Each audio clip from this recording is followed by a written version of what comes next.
తిరుపతిలోని తిరుచానూరులో దారుణం జరిగింది. అమ్మవారి సేవ ముగించుకొని వెళ్తుండగా చంద్రగిరి వాహన సేవకులపై కొంతమంది స్థానికులు విచక్షణ రాహిత్యంగా దాడి చేశారు.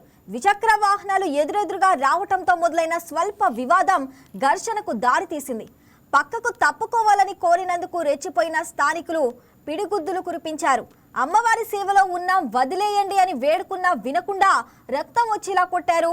ఈ దాడిలో ముగ్గురు వాహన సేవకులకు తీవ్ర గాయాలు కాగా ఆసుపత్రికి తరలించి చికిత్స అందిస్తున్నారు. ఈ ఘటనపై కేసు నమోదు చేసిన తిరుచానూరు పోలీసులు నిందితుల కోసం గాలిస్తున్నారు. భక్తి పారవశ్యంలో ఉండవలసిన ఉత్సవాల్లో హింసాత్మక ఘటనపై భక్తులు దిగ్భ్రాంతి వ్యక్తం చేస్తున్నారు.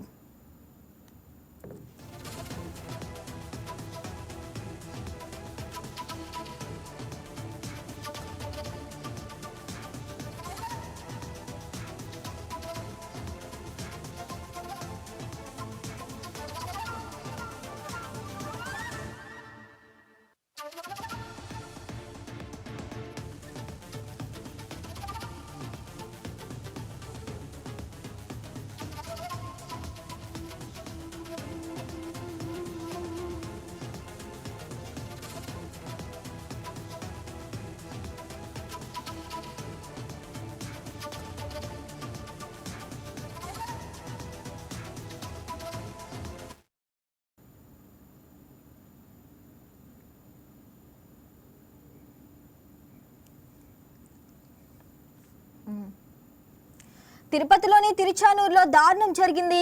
అమ్మవారి సేవ ముగించుకొని వెళ్తుండగా చంద్రగిరి వాహన సేవకులపై కొంతమంది స్థానికులు విచక్షణ రాహిత్యంగా దాడి చేశారు. ద్విచక్ర వాహనాలు ఎదురెదురుగా రావడంతో మొదలైన స్వల్ప వివాదం ఘర్షణకు దారితీసింది. పక్కకు తప్పుకోవాలని కోరినందుకు రెచ్చిపోయిన స్థానికులు పిడిగుద్దులు కురిపించారు.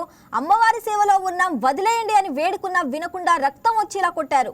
ఈ దాడిలో ముగ్గురు వాహన సేవకులకు తీవ్ర గాయాలు కాగా ఆసుపత్రికి తరలించి చికిత్స అందిస్తున్నారు. ఈ ఘటనపై కేసు నమోదు చేసిన తిరుచానూరు పోలీసులు నిందితుల కోసం గాలిస్తున్నారు. భక్తి పారవశ్యంలో ఉండవలసిన ఉత్సవాల్లో హింసాత్మక ఘటనపై భక్తులు దిగ్భ్రాంతి వ్యక్తం చేస్తున్నారు. రైట్, ఇక దీనికి సంబంధించి మరింత సమాచారం మా కరెస్పాండెంట్ పన్నీర్ సెల్వం లైవ్ లో అందిస్తారు. సెల్వం, చెప్పండి, ఇక తిరుపతిలోని తిరుచానూరులో దారుణం జరిగింది, దాని గురించి అప్డేట్స్ ఏంటి?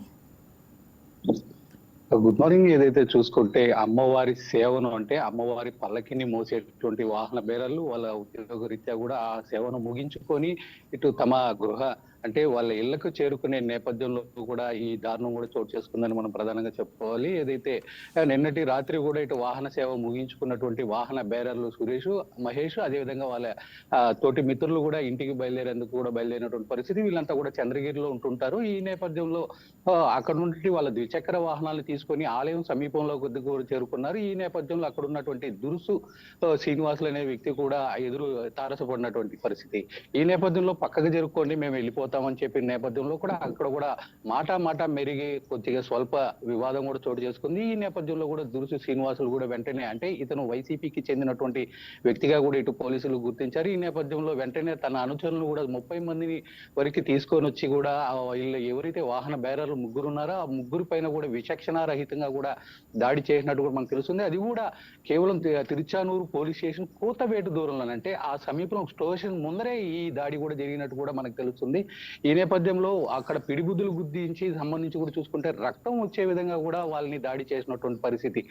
ఈ నేపథ్యంలో వాహన బేరర్లు కూడా తేరుకొని దీనికి సంబంధించి ఇటు తిరుచానూరు పోలీస్ స్టేషన్ లో కూడా కేసు నమోదు చేసినటువంటి పరిస్థితి. ఈ నేపథ్యంలో దీనికి సంబంధించి చూసుకుంటే 6 సెక్షన్ల కింద కూడా కేసు నమోదు చేశారు. ఏదైతే వీళ్ళు ఎవరైతే దాడి చేశారో వాళ్ళు మాత్రం ప్రస్తుతానికి పరారులో ఉన్నారు. మొత్తం 19 మంది పైన కూడా ఈ కేసు నమోదు చేసినట్టు కూడా మనకు ప్రధానంగా తెలుస్తుంది. ఏదేమైనప్పటికీ తిరుచానూరు పోలీస్ స్టేషన్ కి అదేవిధంగా నిత్యం వాహన సేవలో తరించేటువంటి మేము అమ్మవారి వాహన సేవలో ఇచ్చేసే వాళ్ళం అని చెప్పినా కూడా విచక్షణారహితంగా దాడి చేయడం పట్ల ఇటు ఏదైతే అమ్మవారి భక్తులు ఉన్నారో వాళ్ళు కావచ్చు, అదేవిధంగా అక్కడ స్థానికులు కూడా దీనిపైన మండిపడుతున్నారు. ఇలాంటి ఘటన పునరావృతం కాకుండా కూడా పోలీసులు గట్టి బందోబస్తు చర్యలు కూడా తీసుకోవాల్సిన అవసరం ఎంతైనా ఉంది అని చెప్పి కూడా ఇటు వాపోతున్నటువంటి పరిస్థితి ఉంది. సెల్వం, మరి ఈ ఘటనలో గాయపడిన సేవకుల పరిస్థితి ఎలా ఉంది? ప్రస్తుతానికైతే మాత్రం రాత్రి దీనికి సంబంధించి కూడా పోలీసులు వాళ్ళని తిరుపతి ఆసుపత్రికి తరలించి అక్కడి నుంచి కూడా సంబంధించి కూడా పూర్తిగా కూడా వాళ్ళకి అక్కడ చికిత్స అందిస్తున్నటువంటి పరిస్థితి. దీంట్లో చూసుకుంటే మాత్రం ఇద్దరికి బాగా తీవ్ర గాయాలైనట్టు కూడా మనకు తెలుస్తుంది. దీనికి సంబంధించి తల భాగంలోనే వాళ్ళకి ఎక్కువ గాయాలు కూడా అయినటువంటి పరిస్థితి. ఇంకొక అతనికి కూడా ఏదైతే తన ముక్కు మీద కూడా దాడి చేసినటువంటి పరిస్థితి. ఈ నేపథ్యంలోనే దీనికి ఎవరైతే విచక్షణ రహితంగా దాడి చేశారో వాళ్ళపైన కూడా ఇటు తిరుచానూరు పోలీసులు కూడా కేసు నమోదు చేసినటువంటి పరిస్థితి. ఏదేమైనప్పటికీ తిరుచానూరు పోలీస్ స్టేషన్ ముందర ఈ దాడి జరగడం ఇప్పుడు చర్చనీయాంశంగా మారింది. దీనిపైన ఇటు తిరుపతి జిల్లా ఎస్పీ సుబ్బరాయుడు ఏ విధంగా స్పందిస్తారనేది మాత్రం మనం వేచి చూడాల్సినటువంటి పరిస్థితి ఉంది. సెల్వం, అంటే భక్తి వాతావరణంలో ఇలాంటి ఘటనలు జరగకుండా ఎలాంటి చర్యలు తీసుకొని ఉన్నారు మరి అధికారులు?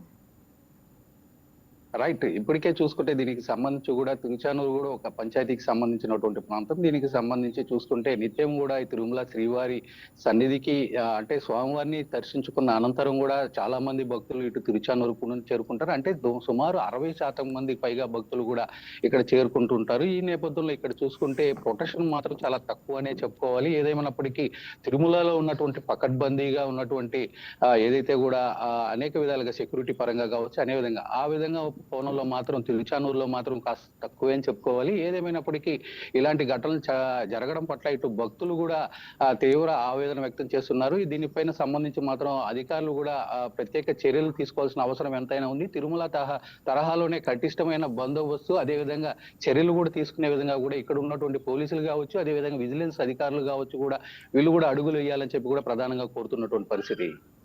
Right Selvam, thanks for the updates.